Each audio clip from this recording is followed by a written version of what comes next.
So I'd like to share a way of perceiving reality or creation, or whatever name you want to give to that, all that is. A way of perceiving it that, to my estimation, is as powerful as it is wise, which is an important coupling there. And to start, I'll start with the deep insight out of Buddhism that all there is emptiness and form. Christian mysticism has the exact same concepts, but calls it Father and Son, which is basically all ways of calling, like, there's the source and then the expression of that source. And philosophically, the important point here is that the source is, in a meaningful sense, an absolute realm, where the expression of that source, the form in which it expresses itself, is what often is referred to as the relative plane. The importance here is it's relative. It's the home of relative truth, because everything in the realm of form, the relative plane, is defined relatively to its opposite. So light is only meaningful because there is darkness. What is light? That which is not darkness. What is darkness? That which is not light. And basically you can see that all of reality around us, all the qualia of experience, all boil down to these basic relative opposites. And they basically intertwine in these beautiful and complex ways that create our experience. But behind all that, there's this clarity. An important point here is that light and dark, up and down, all these relative pairs are not symmetric. There's an asymmetry baked into that, which people throughout the millennia have often described as reality is gendered. So there is a masculine archetype and a feminine archetype. In Taoism, they call it yin and yang, where yang is the masculine and yin is the feminine. But this level of thinking is not only a philosophical and beautiful idea, but it's actually very practical and powerful. So it has been known for a long time that reality is gendered, and everything comes in these pairs of opposites. But in sometime in the 90s, an individual called Forrest Landry discovered a story that has the name of the Immanent Metaphysics. And this, he calls it toolkit, takes that type of thinking, in my estimation, even one step further. So he calls what I've been referring to as the masculine the omniscient, and the feminine the transcendent, but highlights that if there is such a thing as omniscient and transcendent, masculine and feminine, then there has to be a third thing in between, their relationship or their dance, which in a meaningful way is more fundamental than either of these two poles. And he calls that modality the immanent. And the beauty of his framework, I can't elaborate everything here, but the beauty of it is that it all comes out of three axioms which correspond to these three modalities, and at once describe how these modalities relate with each other and represent these modalities at the same time. That sounds super abstract, and that's all I can do here, but if that sounds beautiful, feel free to check it out. It's an amazing toolkit. But the important point here is that arguably the most important axiom, the immanent axiom of the three, axiom 2, implies that there is a right relationship between these modalities and a wrong relationship, at least to the way I'm reading it, which corresponds to the same wisdom that I also heard before from Taoism, where Taoism says the masculine needs to be in service to the feminine. In the Immanent Metaphysics, because it's a triplet, there are 3 modalities, there's this ring going on,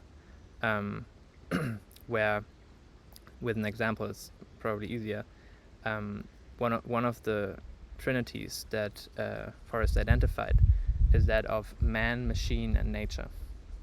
So nature is transcendent, the feminine. Man is immanent, in between, and machine or machinery is omniscient. And if you look at it, it's quite clear that nature gives rise to man, man gives rise to machine. So just from that you can see there is clearly, if things should continue and grow and thrive, then man should serve nature and machine should serve man to serve nature in order for this whole thing to perpetuate. But if we do what's happening right now, if we use machine to extract from nature, or if we use machine to replace man, any of these, we start to enter like a downward spiral. We debase whatever is not serving what it should, is debasing its own substrate and entering like a finite downward spiral. And that is like crucial to understand, that reality consists of these primordial archetypes, the feminine, the masculine, and their dance. And there is a right and a wrong relationship of how these 2 poles can dance, and or these trinity, however you want to frame it. If they relate in the right way, their dance will enter an upward spiral towards infinity, basically, because it's open-ended, because an upward spiral creates potentiality. So it flows along the direction of syntropy. Whereas if they relate in the wrong manner, as I just have laid out with man, machine, nature, it enters, their dance enters a downward spiral which consumes potentiality. And it's a finite downward spiral towards nothingness, which flows along the axis of entropy. So there's this fundamental, very elegant thing going on behind the scenes of all of that complexity, that is not that hard to understand, actually, if you have the right lens to perceive it. Forrest talks about that, at least implicitly, I think, when he talks about the trinity: simplicity, complexity, clarity. And he says that basically the efforts, like a large effort that humanity is undertaking today, or at least a good chunk of it, is trying to manage all the complexity that we have created or find ourselves in, hoping to somehow steer it into a direction that is more beautiful. But as we can see, it's many attempts don't really go anywhere, because he says simplicity is inadequate to steer complexity, but also complexity is inadequate to steer complexity. Only clarity can guide complexity, meaning we have to go to the source of all the complexity, and all we can do there is set wrong relationships right, and then this complexity will, by its own sovereign free will, if you like, become whatever it wants to become, whatever seems, whatever beauty it wants to manifest, which is actually not in our control. We don't design the more beautiful world. We just hold space for it to manifest. Now, the point that I want to add to that, which I think is crucial, is actually, you can say that every relationship, like we're talking about relationship here, right? Like everything is gendered, and these opposites relate with each other.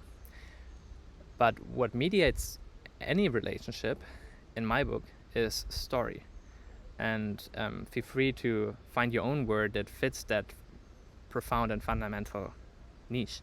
But the way I define story is that which mediates relationship.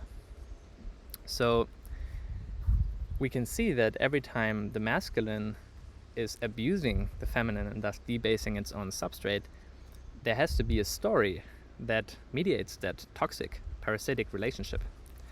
And kind of in the style of how Viveki uses Paul Tillich popularized the term bullshit in a technical manner, it feels right to me to call like the masculine using the feminine a dick move. There's like a metaphysical dick move going on, and dick moves result in downward spirals and consume potentiality and beauty, all pretty much same words, different words for the same thing. But with the understanding that story is that which mediates relationship, we can see that before any relationship,